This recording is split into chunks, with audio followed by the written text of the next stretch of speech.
Hi friends, 18 సంవత్సరాల కల నెరవేరింది. పంజాబ్ కింగ్స్ ని 6 రన్స్ తేడాతో ఓడించి ఆర్సీబీ వాళ్ళ ఫస్ట్ ఐపీఎల్ టైటిల్ గెలుచుకున్నారు. RCB fans happy, RCB team happy. ఇంకా విరాట్ కోహ్లీ ఎంత హ్యాపీగా ఉన్నాడో మనం అసలు చెప్పలేము. అయితే మ్యాచ్ గెలిచిన తర్వాత విరాట్ కోహ్లీ ఇలా అన్నాడు: ఈ గెలుపు మా టీం కి ఎంత సంతోషాన్ని ఇస్తుందో ఆర్సీబీ ఫ్యాన్స్ కి కూడా అదే సంతోషాన్ని ఇస్తుంది. ఎందుకంటే మేము 18 సంవత్సరాల నుంచి ఈ గెలుపు కోసం వెయిట్ చేశాము. నా దగ్గర ఉన్న ఎక్స్పీరియన్స్ అంతా ఈ టీం కి ఇచ్చాను. ప్రతి సీజన్ గెలవాలనుకున్నాను, అది ఇప్పుడు వచ్చింది. ఇదొక అన్బిలీవబుల్ ఫీలింగ్ లాగా ఉంది. ఈ రోజు వస్తుందని కూడా ఎప్పుడూ అనుకోలేదు.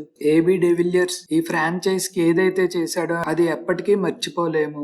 నేను ఈ మ్యాచ్ కి ముందే డెవిలియర్స్ కి చెప్పాను, ఒకవేళ మేము మ్యాచ్ గెలిస్తే ఇది మాకు ఎంత గెలుపో నీకు కూడా అంతే గెలుపు అని. మేము ట్రోఫీ లిఫ్ట్ చేసినప్పుడు మాతో పాటు సెలబ్రేట్ చేసుకోమని కూడా చెప్పాను. ఈ గెలుపు నా కెరియర్ లో one of the best moment. ఇది నాకు చాలా స్పెషల్, ఎందుకంటే నా హార్ట్, నా సోల్ బెంగళూరు తో ఉన్నాయి. నేను ఐపీఎల్ లో ఆడిన ఆఖరి రోజు వరకు ఇదే టీం కి ఆడుతాను అని విరాట్ కోహ్లీ అన్నాడు.